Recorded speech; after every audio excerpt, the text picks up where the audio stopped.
लैला में लैला कैसी में लैला, हर कोई चाहे मुझसे मिलना अकेला, मैं अकेले कमा लूं। अच्छा। फिर अचानक से गाना चेंज भी हो जाता है, लैला तेरी ले लेगी तू लिख के ले ले। लैला ही है ये बाजार लैला ही है। पर ये दोनों गाने सुनती है, तो बस समझदारी इसी में कौन सा गाना बजने वाला है उसके हिसाब से मूड बनाओ, सौदा वैसे बनाओ। अच्छा, वक़्त-वक़्त पे आप अपना म्यूज़िक के हिसाब से अपना स्टैंड चेंज कर लें।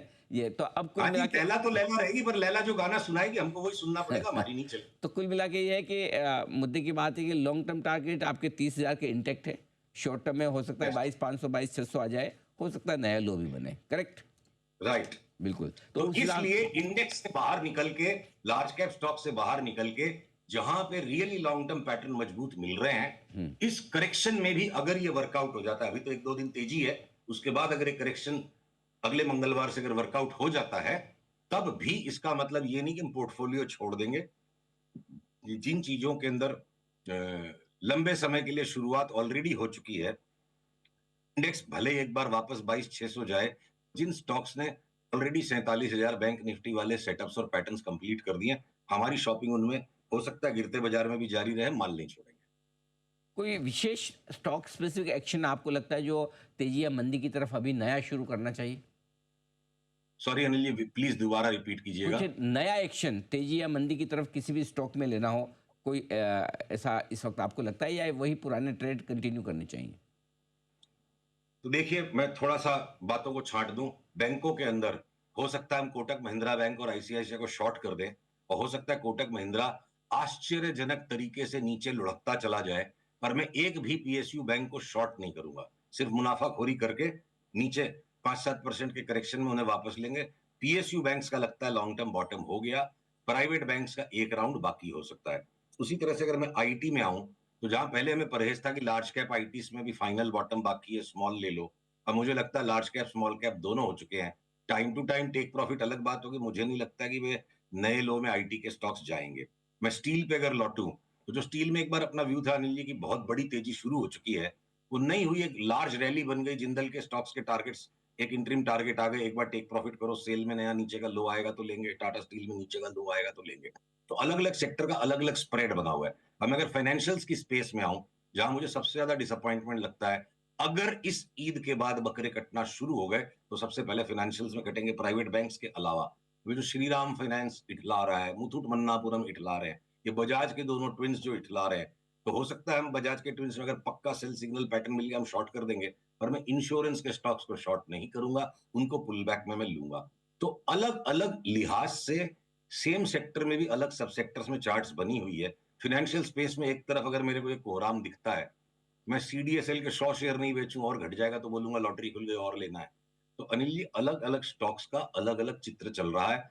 मतलब एक हथौड़े के नीचे सारे स्टॉक्स को कील बना के ठोक दे, ऐसा नहीं है। कोई कोई स्टॉक स्क्रू भी है, कोई कोई स्क्रू ड्राइवर भी है, हर एक स्टॉक को अलग तरीके से देखना पड़ेगा।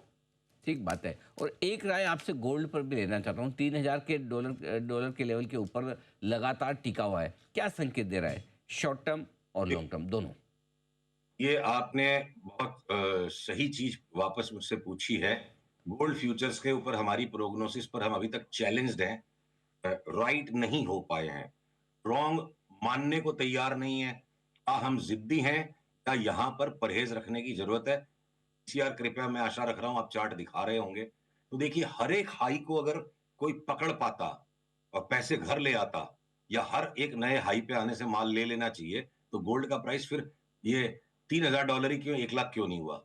तो खाली एक न्यू हाई आने से काम नहीं होगा। ये देखिए, अ, हमको, मेरा ऐसा मानना है कि मुझे भगवान ने दायित्व नहीं दिया है कि मुझे हर बात को समझना जरूरी है। मेरा ये मानना है भगवान ने दायित्व दिया, जो बात समझ में आ सकती है उस पर कार्रवाई जरूर करनी चाहिए।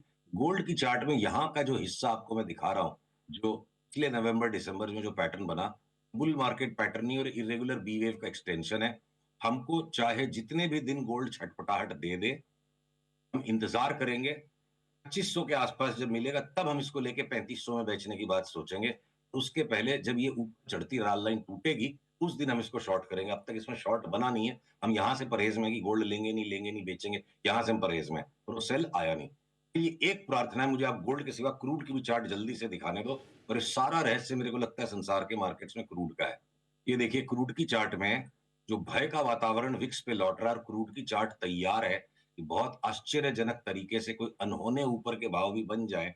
सामान्य भविष्यवाणी 114-15 से ऊपर की करना अतिशयोक्ति हो जाएगी, पर मेंटली ओपन रहिए कि 114-15 के ऊपर भी निकल गया तो इसमें कुछ भी हो सकता है। तो क्या ये संसार तैयारी कर रहा है कि ईरान और इजराइल का तमाशा दोबारा लौटेगा या कोई और बड़ा जियोपॉलिटिक्स लौटेगा? सबका ध्यान ट्रंप जी के ऊपर लगा हुआ है कि वो क्या कर रहे हैं। तो मुझे लग रहा है कि जो स्मार्ट मनी है संसार का, ये चार्ट्स बता रही हैं, बियॉन्ड ट्रंप भी संसार बड़ी चिंताओं को वापस निर्मित कर रहा है। इसलिए यहाँ बड़ा सावधान रहने की जरूरत है। कच्चे तेल में भी सावधान रहें और सोने में भी। ये राय आपके लिए केडिया साहब की तरफ से। बहुत बहुत धन्यवाद सर, समय दिया और विस्तार से आज आपने बाजार के डायरेक्शन पर हमारे दर्शकों को अपनी राय रखी। बहुत बहुत शुक्रिया। जल्दी आपसे